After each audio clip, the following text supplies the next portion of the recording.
Hey all, Ryan here from Planetary Lapidary, and today I am going to do a special video. I haven't really done this much before.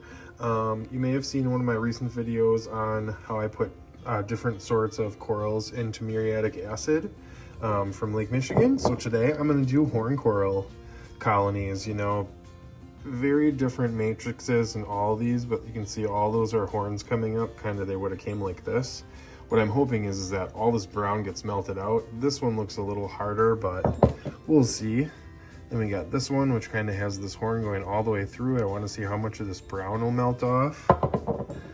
This one's a little bit lighter of one, and it's got a lot more little, horn heads in there. So I'm hoping if some of this melts out, then all those heads will pop out.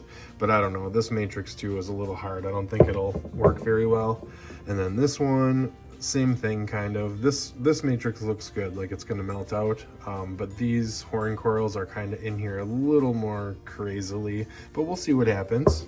And then I just have this little guy here, which is just like a really cool brushiated impression of one on some matrix. There you can see the end. I want to see if I can get the matrix to melt off and just have that left, but we'll see what happens. So let's get out in the garage and we'll get set up. Okay, so if you haven't seen this before, this is what we got. So we're using muriatic acid. You can just get it from your, local hardware store. And I have about a 50-50 solution in here of the muriatic acid and water. And then I have another bucket of clean water, which we'll put baking soda in to neutralize the acid afterwards. So an easy way to do this, an easy way to get the rocks in there, I have this basket. I just found it at Goodwill or something. It's got holes in it. I drilled a bunch of holes in the bottom. So this way I can put all my fossils in here. Do that quick. Ooh, that might be a little full. We'll see though what happens. There we go, that should be okay. So then when I go to put them in the acid, I can just take this basket and I can just lower it as slow as possible right into the acid and try not to make any splashes or anything.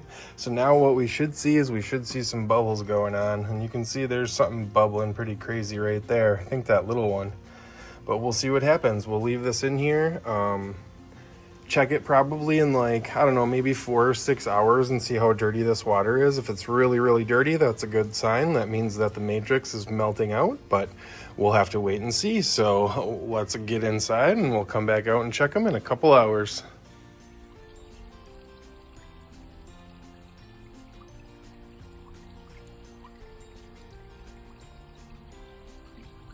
Two hours later. All right, so they've been sitting in here for 2 hours.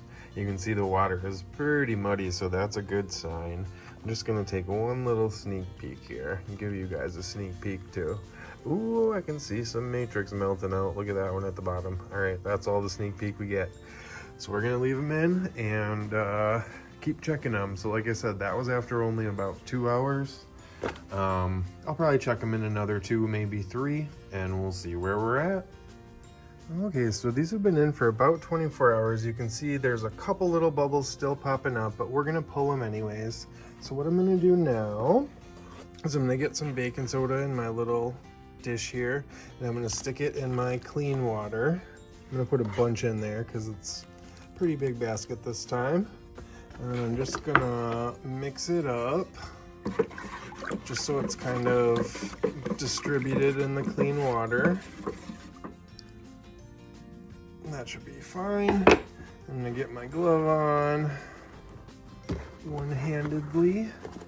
And I'm just gonna lift my basket up really lightly. I'm gonna let all the water drain out of it, and then I'm gonna drop it into here.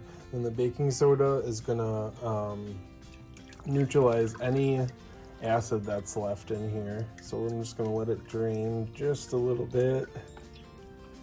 Get most of the dirty water out of there. And then I'm just gonna transfer it over and set it down really gently. You can hear it start to neutralize the acid in there.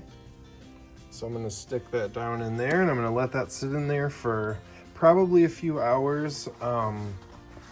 Maybe not quite that long. I usually transfer it between a few different baking soda buckets. So this first one will sit in here for maybe an hour while I get this one neutralized. Here you can see the neutralization a little better if I just do this.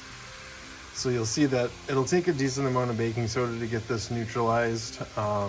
So I'll do that. I'll get this bucket cleaned out and get some more clean water in it, and then transfer it over one more time just to get all the dirty water and all the dirty stuff off the fossils. So we'll wait a little bit and then we'll do that.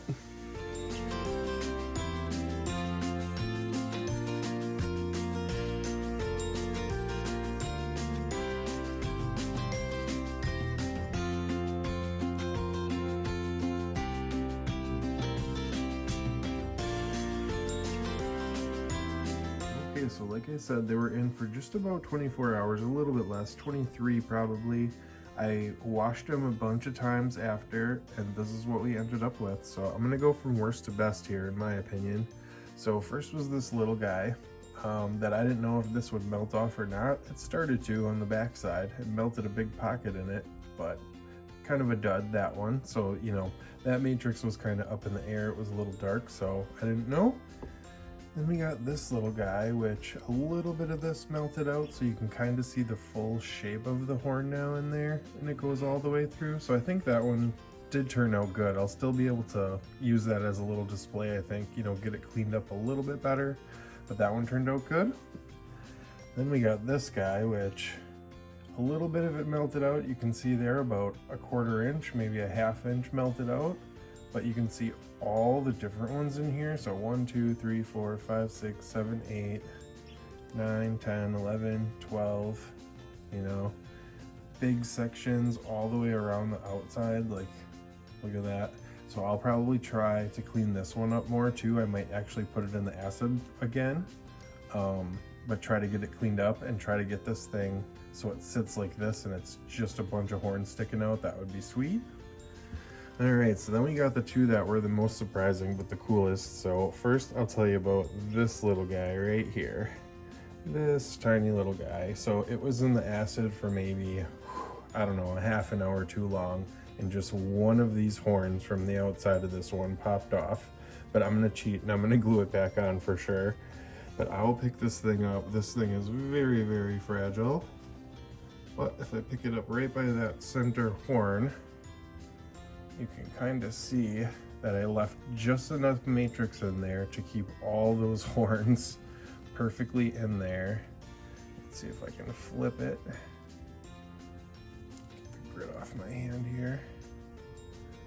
So as long as I just hold it by the middle. So then there we got the other side. So you can kind of see some pockets starting to go. So that turned out really good. And then that other little guy sits right in there, so it kind of fills in the whole pattern. So I'll definitely put this one in a display because I may not get another one that's cool like that. So I just gotta be really careful. Yeah, these things are very, very fragile if you leave very little matrix in there. So here, then this little guy goes right here, boop. And then we got this one, which was the super surprising one.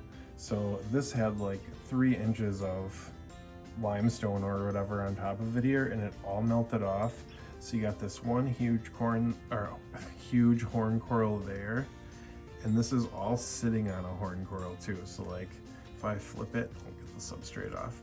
So this is a horn, you know, this is one, and they kind of come up. So this one's even got a little pocket in the edge of it, so that's awesome. That one's like almost full. There's like an empty brachiopod shell maybe. And then you got this little guy right here, which is like a sloping tower with a pocket right in the top of it.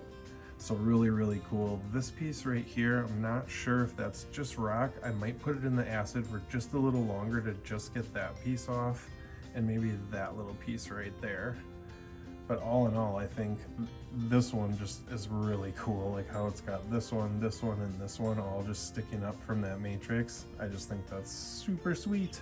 And these are the first horn corals that I've done that have really turned out, so really, really cool. All right, so if you like this video, leave a like, hit subscribe if you haven't already. Stay tuned for some close-ups at the end, and we'll see you in the next one. Bye-bye.